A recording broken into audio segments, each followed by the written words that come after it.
ஆக்கி இது வரைக்கும் வாயை திறக்கவே இல்லைப்பா. இனிமேலும் அவன் வாயை திறக்க மாட்டான் நம்பலாமா? ஏதோ உண்மையை சொல்ல வைக்கிற மிஷினா? அப்படின்னா இல்லை, எதுவும் சொல்லாமல் அழுத்தமாக இருந்தான்னா அந்த மிஷினை மாட்டி விட்டா உண்மையெல்லாம் கக்கிடுவானா? பொய் சொன்னா கூட அது காட்டி கொடுத்துருமாப்பா. அவன் வாயை திறந்தா தானே, அவன் கண்ணை மூடிட்டானா?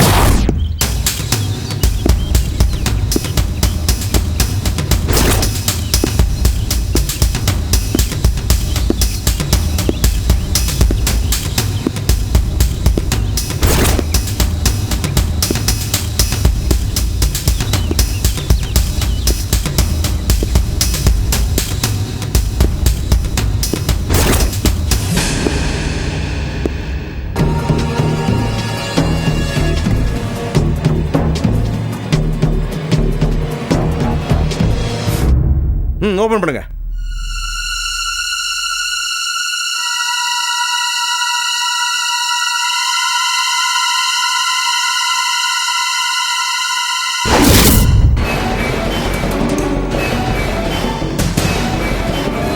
What is this, Rekha? How did it happen? எப்படி நடந்தது? இவ்வளவு கேர்லெஸ்ஸா இருப்பீங்களா? சார் அது வந்து நாங்க Stop it, I say. உங்க எக்ஸ்பிளேஷன் நான் கேட்கல. வெளியில எங்கேயாவது ஒரு கொலை நடந்தா அவங்க நம்ம கிட்ட சொல்லுவாங்க. ஆனா இங்க ஒரு கொலை நடந்தா நம்ம எங்க போய் சொல்றது? கேக்குறல்ல, சொல்லுங்க, நாம எங்க போய் சொல்லுவோம்? Sir, we took all precautions, sir, but To hell with your precautions. என்ன precautions? Precautions எடுத்தா எப்படி? இந்த கேஸோட இம்பார்ட்டன்ஸ் என்னன்னு உங்களுக்கு தெரியாதா? தமிழ்நாடு மட்டும் இல்ல, இந்தியா முழுக்க இருக்கு இந்த கேஸோட எதிர்பார்ப்பு. இங்க வந்து இருக்கிற சிபிஐ ஆஃபீஸருக்கு என்ன பதில் சொல்றது? டெல்லிக்கு என்ன பதில் சொல்றது? Media people, politicians, press, government missionary எல்லாரும் கேள்வி மேல கேள்வி கேட்டு என் தலை உருளும். My head will split. இது ஒரு சாதாரண ஆள் கிடையாது, ஒரு இன்டர்நேஷனல் டெரரிஸ்ட். எவ்வளவு கஷ்டப்பட்டு பிடிச்சோம். இப்படியா இவ்வளவு பொறுப்புலாம் நடந்துட்டீங்க?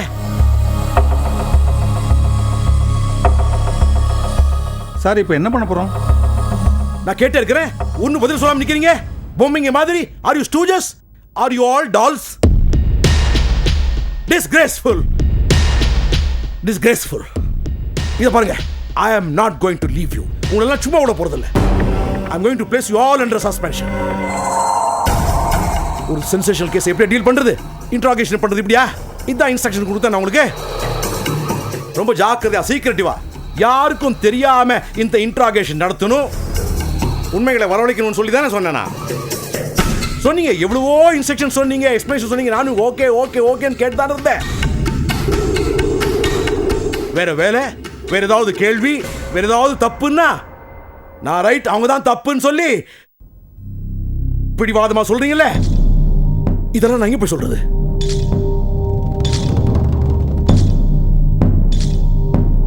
I can't stand this.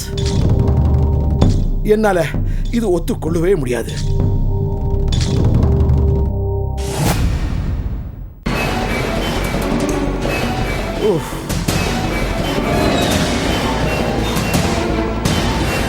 We have lost him.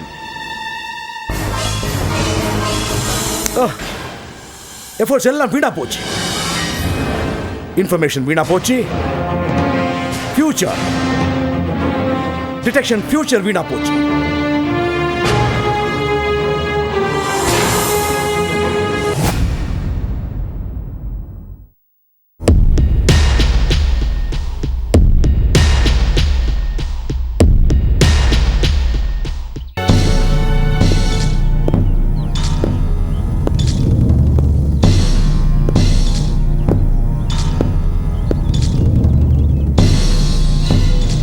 Good morning sir.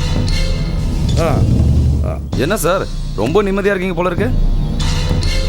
என்ன விஷயம் மிஸ்டர் சின்னதுரை? என் கேம்ப் ஆஃபீஸ்க்கு வரதுக்கு மட்டும் இன்ஃபார்ம் பண்ண வேண்டாமா? என்ன சார், நான்லாம் இன்ஃபார்ம் பண்ணிட்டு தான் வரணுமா என்ன? நிம்மதி இருக்காதா பின்ன? அந்த பையனை போலீஸ் கொண்டுட்டு போய் உண்மையை கண்டறிகிற மிஷின் முன்னாடி உட்கார வச்சிருந்தா உங்களுக்கும் அவனுக்குமான தொடர்பு 4 நாள் இந்த வீட்டில் தங்குனது அது இதுன்னு சொல்லியிருந்தா உங்கள் மானம் கப்பல் ஏறி இருக்கும். ஆனால் அதுக்குள்ளே இந்த ஆண்டவனை பாருங்க, அவனை பட்டுன்னு தூக்கி போட்டான். அப்போ நீங்கள் நிம்மதியாக தானே இருப்பீங்க. சின்னதுரை, அம்சகுமார் இறந்ததுனால கவர்மெண்ட் ஒன்று சும்மா விட்டுறாது. ஸ்பெஷல் டீம் ஃபார்ம் பண்ணி இன்வெஸ்டிகேஷன் நடந்துட்டு தான் இருக்கு. இது ஆஸ் யூஷுவல் ஃபார்மாலிட்டியாக நம்ம டிபார்ட்மெண்ட்டில் பண்ணுறது தானே சார். ஆனால் நம்ம உண்மையை கண்டறியறதுக்குள்ளே இந்த கேஸை பற்றி உலகமே மறந்துட போகுது. அதை விடுங்க சார். நம்ம இந்த ராஜமாணிக்கம் சார் ஒரு டிமாண்டை சொன்னார், அதை பற்றி என்ன யோசிக்கிறீங்க? என்ன சார் அப்படி பார்க்குறீங்க? அதான் சார், நம்ம மாசியோட கள்ள நோட்டு கேஸை இனிமேல் ரேகா டீல் பண்ணக்கூடாது, சின்னதோரை தான் டீல் பண்ணோம் அப்படின்னு அன்றைக்கி ஒரு டிமாண்ட் சொல்லிட்டு போனல, மறந்துட்டீங்களா சார்? உங்களை தான் கேட்குறேன், மறந்துட்டீங்களான்னு. என்ன மிரட்டுறீங்களா? ஆமாம் சார். மிரட்டாமல் என்ன பண்ணுவீங்க? கிரிமினல்ஸோடய சேர்ந்து பக்கா கன்ஃபர்ம்டு கிரிமினல் ஆயிட்டீங்க. நான் மட்டும் தான் கிரிமினலா? நீங்கள் கிரிமினல் இல்லையா? சொல்லுங்க, நீங்க கிரிமினல் இல்லையா? என்ன சொல்றீங்க? ஒரு நிமிஷம் சார். இந்த போன்லேருந்து உங்களுக்கு ஒரு சின்ன படம் காட்டணும் சார்.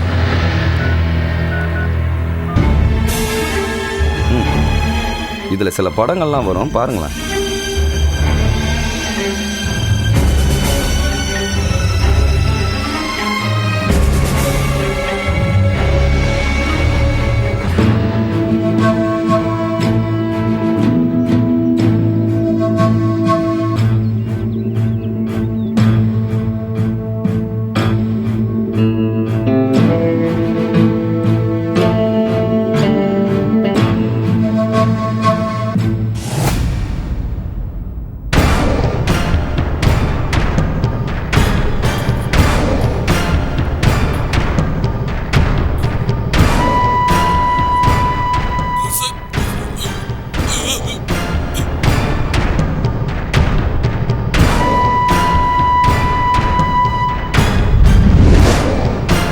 டேய், நீ பெங்களூர் போனா தானே உண்மை வரும்.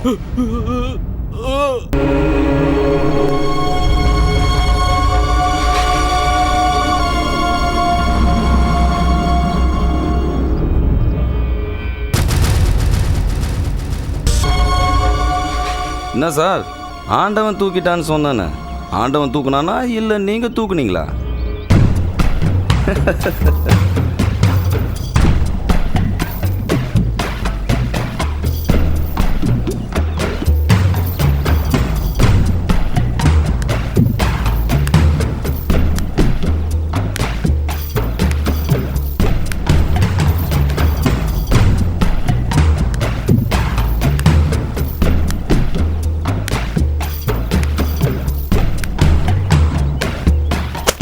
அம்சகுமார் செத்து போனா அவனோட சேர்ந்து அந்த ஆதாரங்களும் அழிஞ்சு போயிடும். அதனால தான் சார் பத்திரமா படம் பிடிச்சி வச்சிருக்கோம். இந்த விஷயம் மட்டும் வெளியே வந்ததுன்னு வைங்க, உங்களுக்கு முன்ஜாமீன் கூட கிடைக்காதுன்னு உங்களுக்கே தெரியும். இத்தனை வருஷமா நீங்க கட்டி காப்பாத்தின மானம், மரியாதை, கௌரவம், அந்தஸ்து எல்லாம் காத்துல போயிடும் சார். நீங்க செய்ய வேண்டியது ஒரே ஒரு சின்ன வேலை தான். மாசியோட கள்ள நோட்டு விவகாரத்தில் இனிமே ரேகா டீல் பண்ண மாட்டா, இந்த சின்னதோரை தான் டீல் பண்ணுவான்னு ஒரு ஃபைலை ரெடி பண்ணிட்டு வந்து வச்சிருக்கேன். அதில் அழகாக ஒரு கையெழுத்து போட்டிங்கன்னா உங்கள் தலையெழுத்து மாறிடும். இல்லைனா நீங்கள் கையெழுத்து போட்டுருங்க, எனக்கு தெரியும். ஃபோனை கொடுங்க.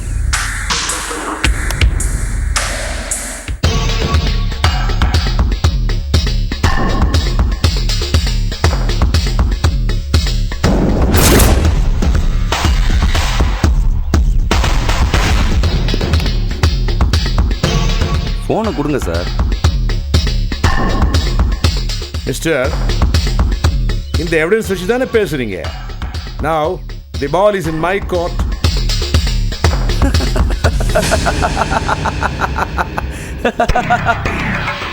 கமிஷனர் சார், கொஞ்ச நாளாக உங்ககிட்ட தான் ஜேசியாக வேலை பார்த்துட்டு இருக்கேன். அதனால உங்கள் புத்திசாலித்தனம் கொஞ்சமாவது என்கிட்ட இருக்காது. வரும்போதே இந்த ஃபோட்டோஸ் எல்லாம் கம்ப்யூட்டரில் டவுன்லோட் பண்ணிட்டு தான் வந்திருக்கேன். சும்மா இந்த ஃபோனை வேணா வச்சுக்கோங்க. அது பட்டா கையெழுத்து போட்டுருங்க. என்ன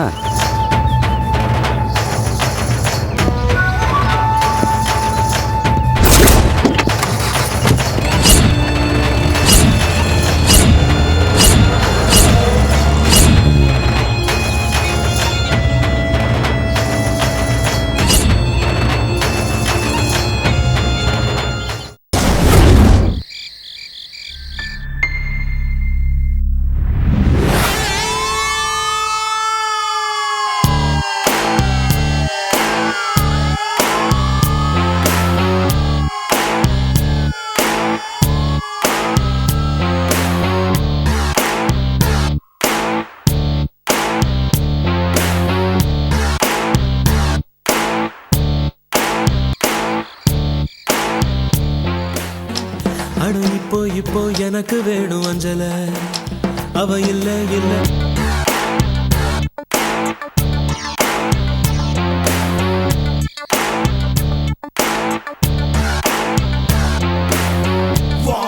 அவ என்ன என்ன தேடி வந்த அஞ்சல அவ நேரத்தை பார்த்து செவக்கும் வெத்தல அவ அழக சொல்ல வார்த்தை கூட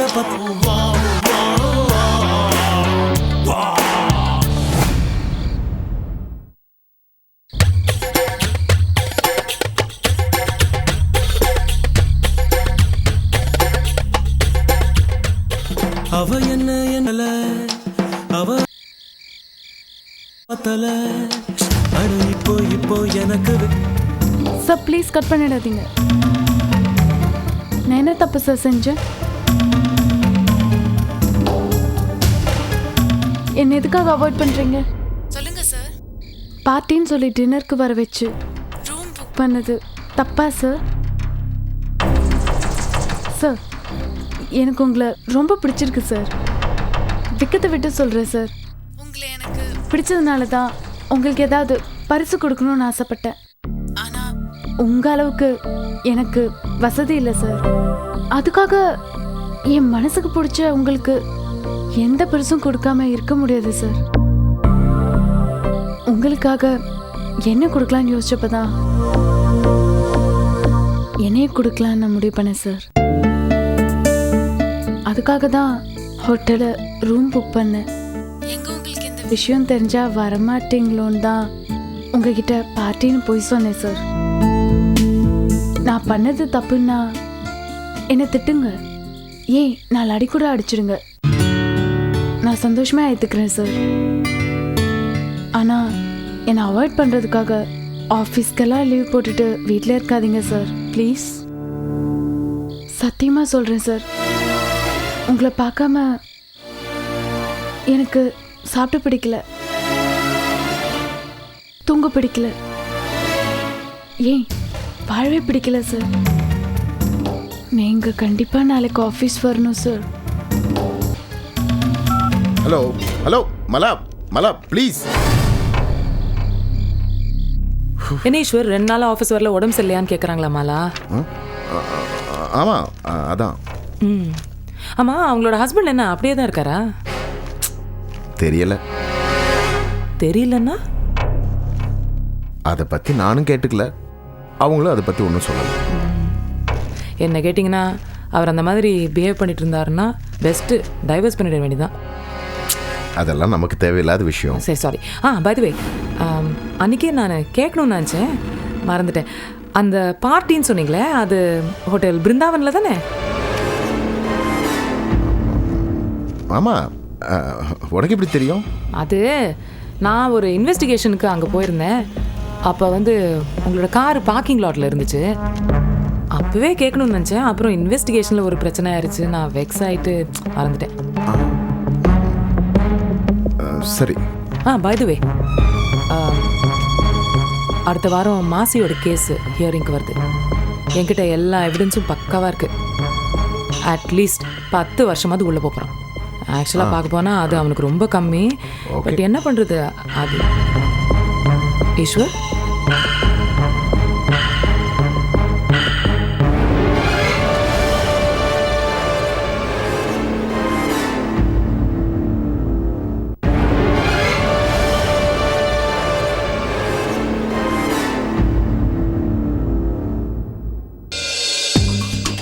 உங்களுக்கு என்னாச்சு?